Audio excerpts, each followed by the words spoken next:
Je m'appelle Kofi, sachez que je ne suis plus qu'une ombre, un avertissement vivant pour ceux qui voudraient suivre mon chemin. Je n'écris pas pour être plaint, ni pour être compris. Je veux juste que vous sachiez que tout a un prix. Tout a commencé dans mon village, un endroit où la pauvreté n'était pas une exception mais une règle. J'avais grandi en voyant mon père s'épuiser dans les champs et ma mère vendre des légumes pour quelques pièces dérisoires. Je refusais d'être comme eux. Je voulais plus. Plus que ce que le destin semblait vouloir m'offrir. J'avais entendu des rumeurs, des histoires murmurées à la nuit tombée, sur des hommes devenus riches du jour au lendemain. Des hommes qui, selon les anciens, avaient fait un pacte. Des histoires, pensais-je. Juste des contes pour effrayer les enfants. Jusqu'au jour où j'ai rencontré l'un d'eux. C'était une nuit comme les autres, du moins en apparence. Je marchais seul sur le sentier menant à ma case après une journée de labeur inutile. Le ciel était sans lune, et le vent portait un parfum étrange, celui de la cendre et de la pluie. C'est alors que je l'ai vu. Un homme, debout au milieu du chemin. Il était grand, drapé dans un long manteau sombre, son visage caché sous un large chapeau. Ce n'était pas un villageois, je le savais. Son apparence même semblait irréelle, comme s'il ne faisait pas vraiment partie de ce monde. « Tu veux être riche, Kofi ?» Sa voix était calme, trop calme. Elle n'avait ni ton, ni émotion. Mon cœur s'est arrêté. Comment connaissait-il mon nom? Tu as souffert assez longtemps, non, continua-t-il. Tu rêves de richesse, et moi, je peux te l'offrir. J'aurais dû fuir. J'aurais dû me signer et courir jusqu'à perdre haleine. Mais je suis resté figé, pris entre la peur et la fascination. À quel prix, ai-je demandé? L'homme a levé lentement la tête, et j'ai vu ses yeux. Deux abîmes noirs, profonds, où dansaient des ombres mouvantes. Un sourire s'est dessiné sur son visage. Un détail. Une chose que tu ne verras jamais, que tu ne sentiras jamais. Ton âme. J'ai retenu mon souffle. Mon âme. Qu'est-ce qu'une âme, au fond? Une idée, un concept. Quelque chose d'invisible, d'intangible. Et si elle pouvait me donner tout ce que je voulais, pourquoi hésiter? Comment puis-je savoir que tu dis vrai? Un rire. Bas, rauque, presque moqueur. L'homme claqua des doigts. Derrière lui, un trône apparut. Un trône d'or. Majestueux, étincelant sous la lumière de torchers invisibles. Sur son bras reposait un sac. Il l'ouvrit lentement. Et l'or coula entre ses doigts. J'ai dégluti. Mon esprit criait non, mais mon cœur criait oui. Un simple pacte. Il tendit une main pâle. Une goutte de ton sang, et ta vie changera pour toujours. J'ai regardé sa paume, puis l'or, puis son visage insondable. J'ai tendu la main. Et j'ai scellé mon destin. La lame était apparue comme par magie entre ses doigts. Fine, aiguisée, presque trop belle pour être une arme. Il me la tendit. Sans réfléchir, je l'ai prise. Et j'ai entaillé mon pouce. Une perle de sang s'est formée et tombée sur un parchemin noirci qui était apparu devant moi. Dès qu'elle a touché le papier, mon nom s'est écrit tout seul, comme gravé par une main invisible. Kofi. Un silence absolu s'abattit sur nous. Même les insectes cessèrent de chanter. Puis, un souffle. Un vent glacé venu de nulle part. Mon corps tout entier fut parcouru d'un frisson. Quelque chose en moi venait de partir. L'homme sourit. Le marché est conclu. Il claqua des doigts une dernière fois, et tout disparut. Le trône. L'or. Le parchemin. Lui. Je me suis retrouvé seul dans l'obscurité. Mais au fond de moi, je savais que je ne l'étais pas vraiment. Plus jamais. Le lendemain matin, je me suis réveillé en sursaut, le souffle court, la sueur perlant sur mon front. Était-ce un rêve?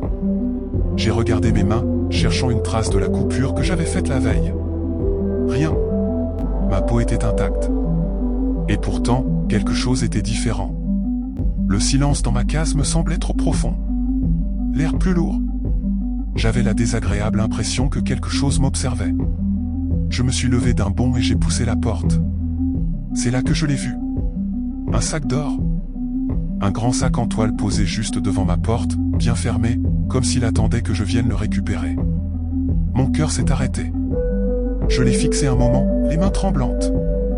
Une partie de moi voulait l'ouvrir immédiatement. Une autre, plus prudente, me disait de ne pas toucher à cet or. Mais j'avais trop attendu ce moment. Trop rêvé de cette richesse. Alors, j'ai tendu la main. Le sac était lourd, plus lourd que ce que j'imaginais. Je l'ai tiré à l'intérieur de ma case et l'ai ouvert lentement. De l'or. Des pièces brillantes, empilées en une montagne éclatante.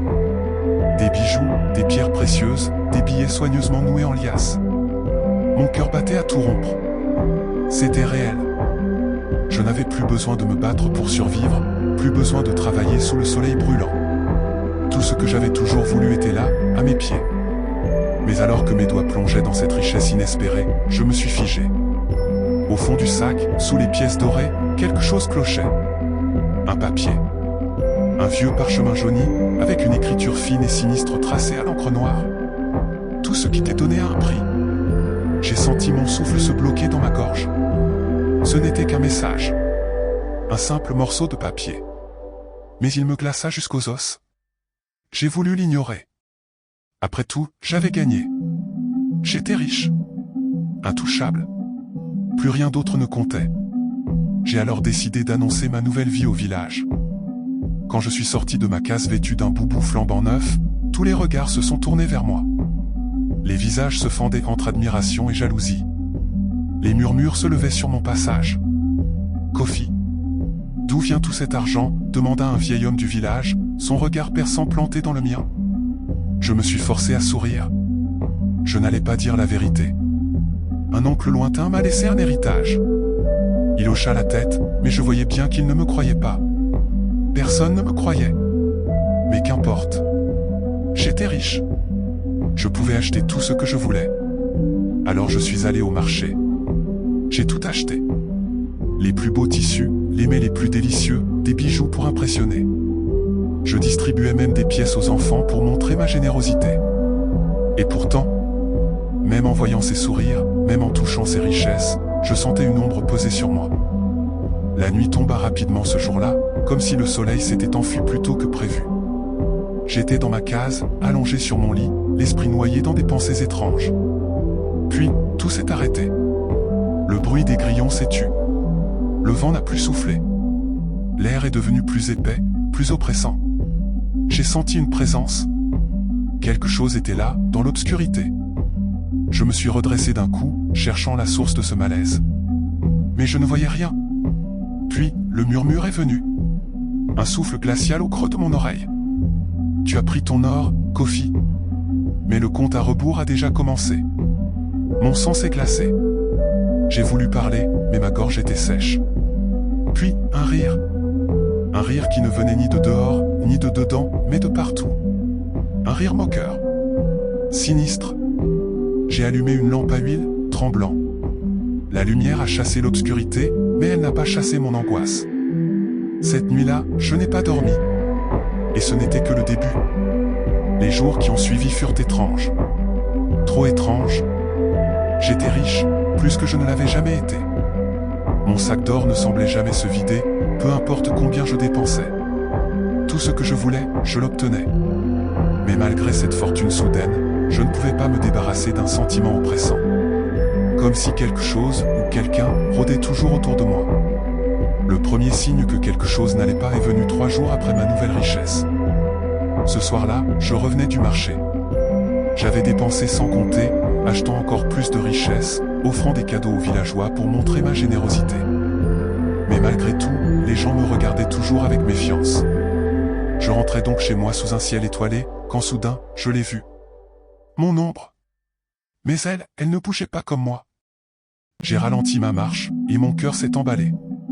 Ma propre ombre, projetée par la lumière de la lune, semblait se tordre. Un frisson glacé m'a parcouru. J'ai levé un pied, elle a levé le sien, mais avec un léger décalage.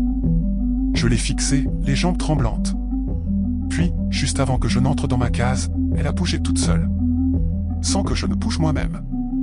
Mon souffle s'est coupé, et un froid glacial m'a envahi. Je me suis précipité à l'intérieur et j'ai claqué la porte, mon cœur tambourinant contre ma poitrine. Non. C'est impossible. C'est juste mon imagination. C'est ce que je me suis dit. Mais la nuit n'était pas terminée. Ce fut cette nuit-là que je l'ai entendu. Le même rire. celui qui m'avait hanté la première nuit. Cette fois, il était plus fort, plus clair. Je me suis réveillé en sursaut. Tout était silencieux, trop silencieux. J'ai tendu l'oreille. Un murmure. Un souffle glacial au creux de mon oreille. Tu croyais vraiment que c'était gratuit? Je me suis figé. J'étais seul. Mais la voix, elle était juste là. J'ai tourné la tête, mais rien. Rien d'autre que l'obscurité qui remplissait ma case. Puis, un frisson m'a traversé l'échine. Quelqu'un ou quelque chose était dans la pièce avec moi. J'ai attrapé la lampe à huile à côté de mon lit et l'ai allumée d'un geste brusque. La lumière a chassé les ténèbres. Mais pas cette sensation. J'ai balayé la pièce du regard. Tout était à sa place. Mon or, mes vêtements. Mais je savais que je n'étais pas seul. Alors que mon souffle s'accélérait, j'ai remarqué quelque chose. Mon ombre. Elle était là, contre le mur. Mais elle ne bougeait pas alors que je tremblais. Puis, sous mes yeux horrifiés, elle a tourné lentement la tête. Mon cri est mort dans ma gorge. Le lendemain matin, j'ai quitté ma case, le cœur toujours battant. J'avais besoin de réponses.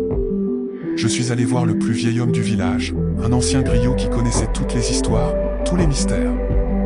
Il m'a vu arriver de loin et a froncé les sourcils. « Tu portes quelque chose de lourd sur toi, Kofi ?» Je n'ai pas répondu. Je me suis assis en face de lui et j'ai posé la question qui me brûlait les lèvres. Les hommes riches du village, ceux dont on disait qu'ils avaient fait un pacte, qu'est-ce qui leur est arrivé? Le vieil homme a pris une profonde inspiration. Ils ont tous fini de la même manière. Un silence. Comment, ai-je demandé, la gorge sèche. Ses yeux sombres se sont ancrés dans les miens. Ils ont disparu. Mon souffle s'est coupé. Disparu. Il hocha lentement la tête. Un jour, ils étaient là, riches, puissants, et le lendemain, plus rien. Comme s'ils n'avaient jamais existé. Pas de corps, pas de traces. Juste un silence. Un vide. Un frisson me parcourut. Le vieil homme se pencha vers moi. « Tu as fait un pacte, n'est-ce pas, Kofi ?» Mon estomac se tordit. Je n'ai pas répondu. Mais il a vu la peur dans mes yeux. Il poussa un soupir. « Alors prépare-toi, mon fils. Parce que le diable vient toujours récupérer ce qui lui appartient. » Mon sang s'est glacé. Je voulais répondre. Lui dire que je pouvais trouver un moyen d'échapper à mon destin. Mais au fond de moi, je savais que c'était trop tard. L'addition du diable venait de tomber.